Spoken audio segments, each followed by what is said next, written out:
I think this story will be improved by some context about the setting and such, so here we go. First, this took place after I graduated high school and moved away from my family. I moved up to Alaska again, and I say again because I lived there before and attended college there. Second, and very conveniently, my mother had been renting out our old house instead of selling it. I say conveniently because the long-standing residents had moved away and therefore I was awarded the old house. I had to work quite a bit to keep up the payments, but my mother pitched in, thankfully. Third, at the beginning of this story, I should make you aware that I had recently broken up with a girl who had been staying with me in the old house I was renting through my mother. And this breakup was unclean and dysfunctional, much like the relationship itself was. And finally, the story begins. It was winter break, which means I would be spending more time inside than I normally would. It was somewhat lonely in the house, being without a stable girlfriend then. Also, there's no neighbors really to speak of, as the house was in an extremely wooded region a few miles out of town. One late afternoon, soon after I thought the whole breakup predicament had come to a close, I was made quite aware that it wasn't. My cell phone began ringing and ringing from an unknown number. Cliché, I know, and I decided to pick up. It was, of course, my ex. She began telling me about how great her new boyfriend is and how horrible I was and am. The sort of talk that you can almost smell the booze off the caller's breath from miles away. I was actually listening until she decided to hand the phone over to her boyfriend, where he was instead sounding oddly threatening, and I decided to hang up in the most polite manner possible, with a "fuck you and have a nice day." Days later, again with my mind beginning to forget, only this time about the most certainly drunken phone call, I'm laying on the living room couch watching some TV. While laying there, I noticed something quite unsettling. A person standing in the window behind me. How did I notice this, you ask? The reflection from the TV screen is how. I didn't move, not an inch. I had no gun, I had no knife, I had nothing but my wit and my fists. I just lay there, watching the reflection. Eventually, it moved away from the window. That normally wouldn't spook me, but I was taking into account that 1.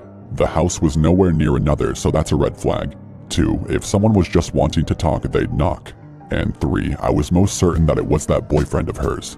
Nothing became of that situation, but similar situations continued, such as a car pulling into the driveway and no one getting out and leaving inconspicuously. This was worrisome at the least, but I didn't suspect a true threat. A few days later, I'm laying in bed at night. It was very late and I was getting ready to sleep. I get another call from an unknown number. It's her, but this time she's asking me to come outside and come see her because she wants to deliver an apology. At the time I was thinking, oh, how do I say this? Fuck off. Though I still went outside to see what the deal was. I open the door and of course it's incredibly dark. I say into the phone, "Hey, I'm outside. Come around back." With this, I began to walk on the snow-covered ground in the darkness with just my put-on boots. The motion lights turn on as I cross the garage and the driveway. The snow masking the ground is tinted yellow by the light. I round the corner of the garage and turn my phone to see. There's a road that runs behind my house and connects to the driveway by bending, and I make my way towards the road. The snow crunches beneath my boots as I come even closer. There's a part in the trees that allows me to walk straight to the road, otherwise one would have to make his way around the entirety of the driveway, and I reach this part. I ask into the phone, "Where are you?" In the car. I see you. I step onto the road and see her car parked a few dozen feet away from me with the lights dimmed. "So, what's the deal?" I just want to talk. Come here. I approach the car and make my way around to the passenger side, and I finally see her face. She waves me in and I go ahead and oblige, sitting down in the car. I look at her and she says, Look, I'm sorry. I know I've been a real bitch lately. No, it's okay. I really wasn't good to you and I deserve it." I don't agree, but... Then, of course, she abruptly stops speaking because car lights shine from behind us. Naturally, I assume it's her boyfriend, and by the look on her face, she did too. The car parks behind us, and sure enough, the boyfriend gets out and storms over to my side of the car. He yanks on the door handle and the door swings open and he attempts to grab me, but I grabbed his wrist and got out of the car. "What the fuck do you think you're doing with her, huh?" We were talking and I was about to leave. "Bullshit, you're trying to fucking bang her." "Look, I'm trying to sleep and I'm in no mood to do anything." He gave me this look of utter enragement before swinging at me and, of course, missing. A little scuffle ensued and all that happened was him swearing and eventually slipping and falling before yelling at us both that he was going to fucking kill me and blah blah blah. I just stood by her car as he pulled away. She gave me a lift back to the house and I invited her in and she obliged. It was late in the night and I suggested she lock her car if she was going to stay the night, and she, again, obliged. We slept upstairs in my bed before I awoke hours later. There was a banging at the back door, and I knew this because the back door was directly below my room. She woke up too, whispering, "Oh my God," to herself. I stand up quietly and go to my closet and reach behind the coats that I'll never wear and grab my Louisville Slugger. She was sitting upright in my bed with her hand seemingly embarrassingly covering her eyes. I didn't say anything before walking down the stairs slowly, attempting to be silent. The lights were off and there's no windows on the staircase. The banging on the back door had audibly ceased. I held the bat tightly, making sure it didn't bang into the wall to signal my position at the time. I remember how slowly I stepped down, especially on the bottom 3 steps, which were always the creakiest. Once I reached the last step, I froze, and it still gives me chills to this day. The hardwood floors creak around the bottom of the staircase, and there was a creaking that was growing closer and closer. I raised the bat above my head, ready to slam whoever it was right on top of the head. The creaking grew closer until I could hear it from my side, and I planned to swing it as soon as it was right in front of me. As the staircase opened to the left from the bottom up, I listened very carefully, holding my breath. The creaking came to my northeast, and I squeezed my hands tighter than I ever had before around the bat, waiting for it to become just north of me. The floor creaked again. This time they were directly in front of me, and I slammed the bat down hard. I hit something hard, and whatever it was crumpled to the floor with a bang and a small flash. I turned on the light, and there he was, the boyfriend. He had shot his gun directly at the floor and left a hole in the hardwood. My ex came down the stairs and was crying profusely, muttering, "I'm so sorry," over and over again. I called the local police station, and 4 cop cars pulled into my driveway along with an ambulance in a matter of minutes. I sat there at the base of the stairs, watching the boyfriend. He was breathing. I could tell from his chest slowly inclining and declining off the floor. I had grabbed what I think was a 9mm off the floor and kept it in my hand with the safety turned on, and I just shook my head over and over in utter disbelief. I explained the situation to police as the paramedics rushed in and carried him out on a stretcher. All in all, I didn't get to sleep until the afternoon later that day after all things had been finished. He ended up actually being induced into a coma and eventually recovered, but a restraining order had already been filed in advance. My ex and I became good friends after the incident, and she never dated that guy again. I never ended up moving, though I had considered it heavily, and nothing has since happened. And there you have it, that's my story. This just happened to me a few nights ago, and I'm still shaken up, so bear with me. I'm a female bartender at a small cafe that doubles as a venue. During the day we serve coffee and lunch, and at night we have a full bar with bands, comedy shows, etc. On this night, there was an open mic comedy show. Not a lot of comedians showed up, so we ended up closing up shop early and I was ready to go home. I had a patron come in and order a single beer during the comedy show. He was acting nervous, but being a female bartender, I get male customers that are shy or don't want to talk to women, so I didn't think much about it. He sat down, sipped his beer, and watched the show. Since we closed early, everyone was pretty much gone, and I wanted to lock up and clean so I could get home. After I escorted the last couple out of the bar and got ready to lock the door, I see the man from earlier walk down the back hallway and into the men's restroom. Not even a minute later, he burst through the door yelling, "Hurry, come back here, I need help." I stood on the opposite end of the hallway and asked him what was wrong. "The toilet is overflowing, there's water all over the floor, help me clean this up." I could tell that something was wrong, and I replied, "It's okay, man, it happens, I'll mop it up. I'm just trying to close up right now." He continued to argue with me, trying to get me to come into the bathroom with him as I stood about 20 feet away down the hallway. Finally, he walks towards me very aggressively and tries to grab my arm. "You need to come back here now," he says. I immediately put my hands out in front of me so he can't come any closer and tell him he needs to leave. He walks outside and I lock the door behind him. I check the bathroom and it is completely spotless. No water on the floor at all. I flush the toilet and urinal and they're both working fine. I start to get nervous and I take my large pocket knife and clip it to my waistband of my pants, just in case. As I'm cleaning our espresso machine and putting toppers on the liquor bottles, I hear a tapping noise. I look up at the front of the store, which is one big window that has a few curtains covering it. The same man is tapping on the window, waving at me and laughing like a maniac. I watch him walk over to the door and pull on it. It doesn't open since I had locked it after he left. He starts screaming and pounding on the glass, saying, "Open the fucking door! I'm going to fucking kill you." Fight overcame flight at this point, and I walked around the counter and about 6 feet from the door. I pulled out my knife and locked eyes with him and yelled, "I'm calling the cops, get the fuck out of here." He smiled and walked out of view of the window.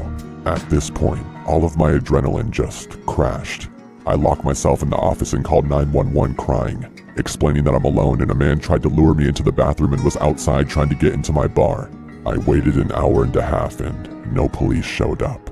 I called my boyfriend and he drove up to the shop. My manager watched the security cameras from home, making sure that the man didn't come back. I did the deposit and immediately drove home, my boyfriend following close behind me. My male busboy has been coming into work with me so I'm not alone, and the managers have been keeping an eye on the security cameras while I'm working. Have you ever done something so incredibly stupid that it wrecks everything good in your life? This is what happened to me 3.5 years ago. Let me start by saying that I grew up with very little supervision in a shitty household. I'm a male and my 2 sisters and I were basically left to fend for ourselves in an empty house more than half of the time. Needless to say, we grew up quick. I was a junior in high school at the time, and despite my upbringing, I was relatively well behaved. The worst thing I did was smoke weed, which in today's society isn't that bad. I was out late one night with 3 of my friends. They were all a few years older and 2 of the 3 were dropouts.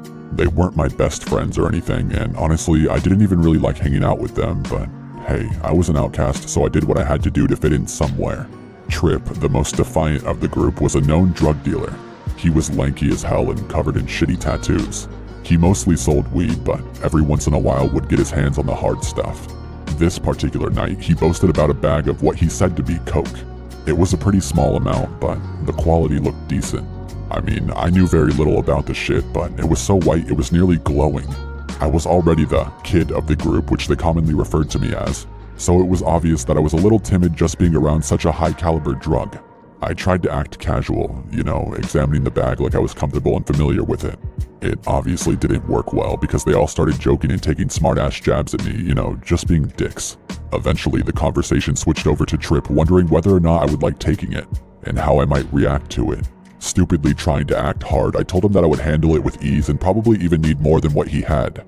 Oh, really? Well, here, on the house. He said this while pouring out half the bag on the park table where we were sitting, and began separating it with a Wendy's rewards card. I guess I remember the Wendy's card because of how significant and terrifying that moment was for me, seeing as after all of my tough talk I would have to take the hit. He rolled up a $5 bill and handed it to me while explaining how to do it. I was dangerously close to bailing out but couldn't bring myself to do it. This was my chance to look like one of them. I had to do it. Looking back, I legitimately hate myself for being so stupid. Long story short, it wasn't coke. It was some street knockoff shit that was laced to the max. I don't remember much shortly after I took the hit, but the story goes that while walking home I stripped butt-ass naked and was screaming at the top of my lungs. I had the cops called on me and I apparently resisted them when they approached me. I swear to God that I don't remember 1 second of this. I woke up in a holding cell and was charged with resisting arrest on top of the other more major charges. I was a minor at the time but was charged as an adult, something to do with the way the court dates extended past my 18th birthday. I didn't receive any support from my parents or my friends that gave me the drug, whatever the fuck it was. I'm still on probation to this day and struggle with a felony attached to my name. Please, for whoever is listening to this, do as they taught you in grade school and just say no to drugs. Seriously. I'm a female and I grew up in a small remote town. We had no public transport except a random bus that showed up once a week to take you in or out of town. I first left home at 17 and moved to a large town. When working, I often finished work between 12 to 4 in the morning. If I didn't feel like walking or couldn't get a ride home, I would call a taxi on several occasions. I encountered drivers that would purposely drive me to the wrong places despite their navman in my directions, I'm assuming for extra cash. Or on one occasion when I had 2 $50 notes stuck together and the cab driver tried to take both, telling me I gave him one. At that time, I lived with a housemate who was hardly home, which meant me, at 17, basically had an entire house to myself. Despite some incidents with taxi drivers, I wasn't aware of how damn right creepy some of them are. I'm in my 20s now, and people I've encountered tell me how some taxi drivers tried to molest them in the cab, rob them, kidnap them, etc. With my story, it was about 1 or 2 a.m. in the morning. I caught a cab and the driver was asking me fairly basic questions like most do, such as what do you do for a living, are you local, stuff like that. The chat eventually changed to about where I was living. I made a comment that out of like 3 weeks of the month I get the house to myself, to which the driver replied with, "You probably shouldn't tell people that." Somehow, the air felt like it was sucked out and I stopped talking to him.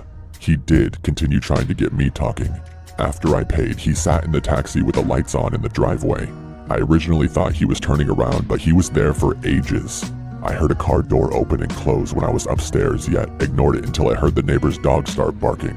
The dog lived in the backyard of the neighbor's house. However, whenever someone went through our side gate to our backyard, it would start barking.